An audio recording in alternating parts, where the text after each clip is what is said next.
வணக்கம். தமிழக வெற்றி கழகத்தின் தலைவரும் எங்களின் அண்ணாவும் ஆகிய விஜய் அண்ணா, உங்களுக்காக தான் இந்த பதிவு கேரளாவில் இருந்து. அண்ணா, நீங்கள் ஒன்றும் கவலைப்படாதீங்கண்ணா. உங்கள் கூட நாங்கள் இருக்கிறோம். வருகின்ற சட்டமன்ற தேர்தலில் நீங்கள் தானே ஜெயிச்சு தமிழ்நாட்டின் முதலமைச்சராக பதவியேற்க போகிறீங்க. இது நிச்சயம் உறுதிண்ணா. உங்கள் மேலே 1000 பழிகள் சுமத்தினாலும், உங்கள் மீது 1000 விமர்சனங்கள் எழுந்தாலும் நாங்கள் உங்களுக்கு துணையாக நிற்கிறோண்ணா.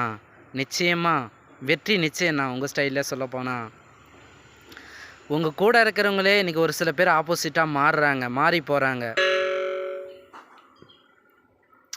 அதெல்லாம் ஒரு விதமான விலைண்ணா. சரியான விலை வந்துருச்சுன்னா அவங்களாம் போயிடுவாங்க. அவங்கள விட்டுங்கண்ணா. நாங்கள் உண்மையாக உறுதியான தொண்டர்களும் உங்களை நேசிக்கிறவமா இருக்கிற தம்பிங்க இருக்கிறேண்ணா. நிச்சயமாக நாங்கள் எல்லாத்துலேயும் உங்கள் கூட நிற்போம். உங்களுக்காக கடவுள்கிட்ட நாங்கள் தினசரி ப்ரேயர் பண்ணும் போதும் உங்களுக்காகவும் நான் ப்ரேயர் பண்ணிட்டு தான் வரேண்ணா. 1000 விமர்சனங்கள் சதிகளை நீங்கள் எத்தனையோ சந்திச்சிருக்கிறீங்க, இன்னும் சந்திக்கிறீங்க, இன்னும் சந்திக்க போகிறீங்க. இதையெல்லாம் மாறுண்ணா. ஏன்னா ஒரு நல்ல மனுஷன் வரும்போது அந்த மனுஷனுக்காக கடவுளே சில வழிகளை திறந்து விடுவார். அந்த வழி உங்களுக்கான வழிகளை பிறக்கும்.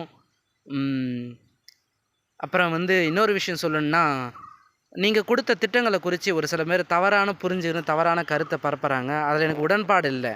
ஏன்னா கேட்க போனால், ஒரு வீட்டுக்கு ரொம்ப தெரிஞ்சவங்க சொந்தக்காரங்க வீட்டுக்கு வரும்போது அந்த வீட்டுக்குள்ள இருக்கிறவங்களுக்கு தேவையான ஒரு பழவகம், தேவையான பொருட்களை வாங்கிட்டு போவாங்க. அது வாங்கிட்டு போகிறதுனால அவங்க மேலே பாசம் ஒன்றும் இல்லை அப்படின்ற. வீட்டுக்கு போகும்போது வெறும் பாசம் வச்சுருக்கேன், அவங்க மேலே அன்பு வச்சுருக்கேன், நேசிக்கிறேன்னாலும் நம்ம வீட்டுக்கு அவங்க வீட்டுக்கு போகும்போது ஏதாவது வாங்கிட்டு போய் அவங்கள பார்க்குன்ற ஒரு எண்ணத்தோடு போகிறோம். அதேமாரி நீங்கள் தேர்தலுக்கு வரும்போது என்னுடைய ரசிகர்களும் இல்லாமல் என்னுடைய தொண்டர்கள், என்னை நேசிக்கக்கூடிய மக்கள்கள், தமிழக மக்களுக்குன்னு ஏதாவது ஒன்று செய்யணும், கொடுக்கணுன்றதுக்காக ஒரு திட்டங்களை அறிவிச்சிருக்கேன். இதில் என்னண்ணா தப்புக்குது? நீங்கள் வாங்கண்ணா, நீங்கள் கொடுங்க, அதில் ஒன்றும் தப்பு இல்லை. 1000 விமர்சனங்கள் அதை இருந்தாலும் நாங்கள் ஏற்றுக்கலைண்ணா. உங்கள் முகத்துக்காக, உங்களுக்காக மட்டும்தானே நாங்கள் உறுதியாக இருக்கிறோம். அண்ணா, கண்டிப்பாக நீங்கள் ஜெயிச்சிடணுண்ணா. ஏன்னா என் முழு நம்பிக்கை உங்கள் மேலே தான் வச்சுருக்கிறேன். ஜெயிச்சிடணுண்ணா. வெற்றி நிச்சயண்ணா. நன்றி, வணக்கம்.